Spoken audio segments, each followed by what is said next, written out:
13 people have been killed in the Indian capital Delhi in the protest against the new controversial citizenship law as US President Donald Trump made his first official visit to the country. The timing of the unrest is an embarrassment to Prime Minister Narendra Modi as he hosts the US President, and the violence has taken the spotlight away from Trump's visit. Good morning, I'm Amit Mackerel and these are the top stories this hour. Voices raised in the House of Representatives against the attempt to amend the Constitution to make National Assembly member Prime Minister of the country.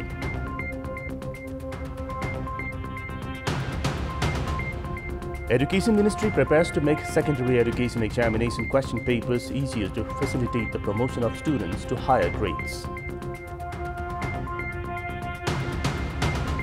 13 people killed in the Indian capital Delhi amid official visit of US President Donald Trump, the deadliest violence in decades against the controversial Citizenship Amendment Act.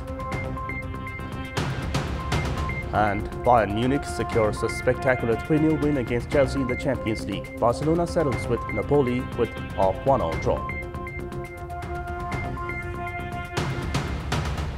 Let's begin with the national political updates.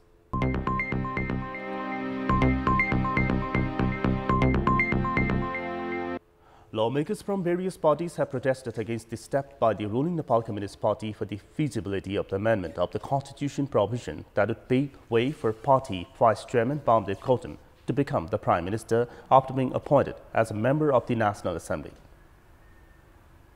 Speaking at the session of the House of Representatives yesterday, lawmakers from Rashtriya Janata Party said that the ruling party could not justify the attempt to amend the Constitution to secure a high-ranking position for a political leader. Rashtriya Janata Party's lawmakers expressed their outrage on the ruling party's initiative to amend the Constitution for a particular person at a time when they were raising the issue of amendment since the promulgation of the Constitution. Lawmaker of the ruling Nepal Communist Party, Gajendra Mahat, said Constitution amendment is not necessary for the country and warned that the country would not bear the consequences if the amendment process is moved ahead. Lawmakers from the main opposition Nepali Congress termed the decision of the ruling Nepal Communist Party to form a task force to provide recommendation to amend the Constitution as intra-party conflict. Although the ruling Nepal Communist Party has taken initiative to appoint individuals who suffered defeat in the election of the House of Representatives as members of the National Assembly, the Constitution has disallowed them to become the Prime Minister or ministers. According to Constitution experts, if political parties appoint the defeated individuals as ministers, it would be against the norm of the Constitution. According to Sub-Article 9 of Article 76 of the Constitution, the President will appoint ministers upon the recommendation of the Prime Minister. In Sub-Articles 1 and 2 of Article 78, the person appointed as the minister by the President upon the recommendation of the Prime Minister should take the membership of the Federal Parliament. Sub-Article 4 of the same article has clearly mentioned that the person who is defeated in the election of the House of Representatives is ineligible to be a minister during the whole tenure of the House. However, according to Constitution experts, political parties are putting effort to misguide this provision. The Constitution of Nepal has some provisions to avoid political irregularities from the past, including some strict provisions to meet the criteria for being a minister. The Constitution has clearly mentioned that a rejected individual by the public cannot become a minister for at least 5 years. However, the ruling party is trying to appoint defeated individuals in the National Assembly and pave way to become the Prime Minister of the country. Constitutional experts opine such provisions cannot be accepted. Even if the Constitution does not have any restrictions, it is disregard to people's mandate to appoint defeated individuals to governing bodies. Moreover, breaching Constitution norms to fulfill vested interests of any particular person does not convey a good message to the public. At a time when quality of education in the community schools is gradually declining, the Education Ministry is making it easier for students to be promoted to higher grades instead of taking measures to correct weaknesses. There has been outrage against the ministry's preparation to set easy question papers in the Secondary Education Examination or SEE that would further decline the quality of education and ultimately affect the standard workforce. In last year's SEE, most of the students failed in science, English and mathematics. However, students can easily be promoted to higher grades by securing just 5 marks out of 75 in theory and receiving 25 marks out of 25 in practical, which is provided by internal evaluation. However, as the number of failing students increased, the ministry is making preparation to set easy question papers for these subjects. The government officials without any hesitation said the objective of this provision is to facilitate the students in obtaining higher grades. The ministry has already provided training to principals and subject-wise teachers through the National Examination Board with the financial assistance of the World Bank. There has been protest against the provision that would promote students scoring 5 marks out of 75 in theory and adding 25 practical marks. According to experts, with this new provision, both teachers and students would take education very lightly, and it would ultimately affect the quality of the country's workforce. The provision is being prepared to cover the government's weak policy instead of taking measures to correct the weaknesses. The stock market has surged yesterday as well as the share index NEPSEG increased by 43 points with transactions reaching almost 3 billion rupees. The index that increased by 69 points on Sunday declined by 2 points on Monday. However, with the increment in indexes of all the 12 subgroups, the stock market saw positive transaction yesterday. The life insurance group increased with highest 673 points, followed by non-life insurance group with 307 points, productive group with 118 points, microfinance group with 83 points, hydropower group with 46 points, and commercial bank group with 13 points. The NEPSEG settled at 1,545 points with a total transaction of 2.99 billion rupees. A total of 7.056 million shares of 180 companies were traded yesterday.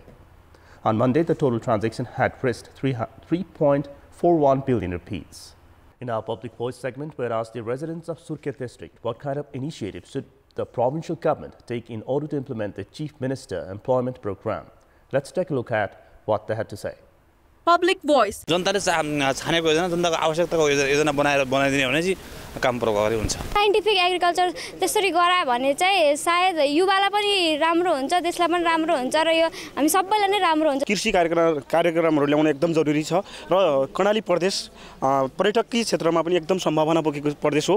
यहाँ आउने पर्यटकहरुलाई guiding गर्नुपर्ने, बाहिरका चाहिँ युवाहरु ल्याउनु पर्ने त्यो जुन समस्या छ त्यो समस्या समाधानका लागि मुख्यमन्त्री रोजगार कार्यक्रमले युवाहरुलाई लक्षित गर्दै चाहिँ एउटा पर्यटकीय गाइडिङका रूपमा पनि युवाहरुलाई त्यो तालिम पनि प्राप्त गरियोस्।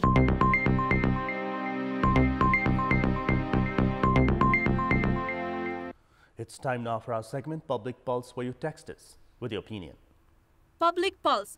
And the question is, what to take on preparations to make SEE examination easy instead of improving the quality of education?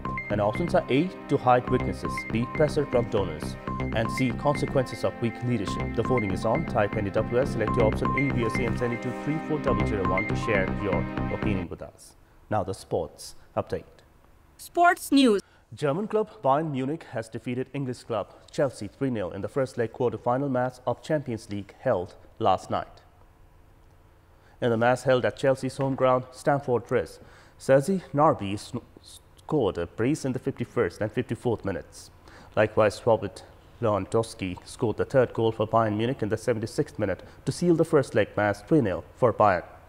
The Blues came down to 10 men as Marco Alonso was red-carded in the 83rd minute following a foul against Lewandowski. Meanwhile, in another match under the Champions League last night, La Liga champion Barca settled for a 1-1 draw with Napoli. In a match held at Serie A club Napoli's home ground, the home team took the lead in the 30th minute through Mertens' goal. However, Napoli could not hold on to the lead as Antoine Griezmann equalized in the 57th minute. A-Division League champion Machindra Club stormed into the semi-finals of the Bora Super Gold Cup, thrashing Sunday SPC Bengal of India 6-1 yesterday. In the quarter-final held in Tehran, Bimal Khatimalkar scored a hat-trick in Machindra Club's convincing win. Vishal Rai B scored a brace for Machindra Club, while Rajin Subba was also on the score sheet. Sanjeev Pari was only goal scorer for Sunday SPC Bengal. With yesterday's convincing 6-1 win, Machindra Club has booked a spot in the semi-final where it will face Nepal Police Club on Thursday. Today's match features a clash between Manang Mersangdi Club and UKFC. It's time now for our special segment, Laugh Out Loud.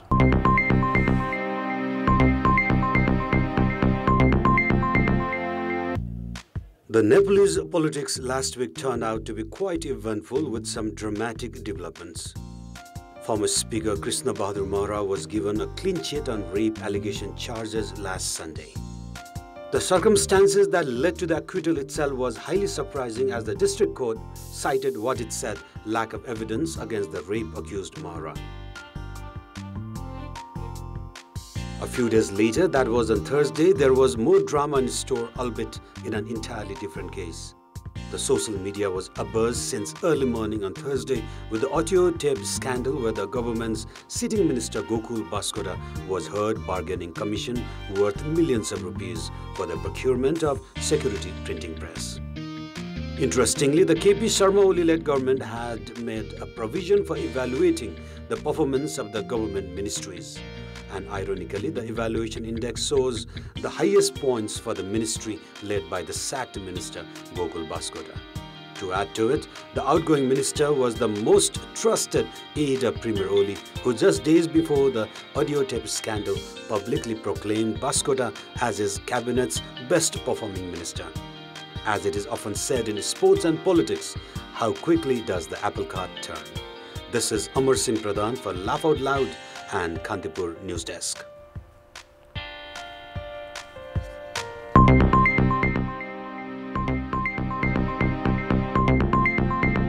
And that's all for this hour. Keep watching Kantipur Television SD for more news and entertainment. Have a good day.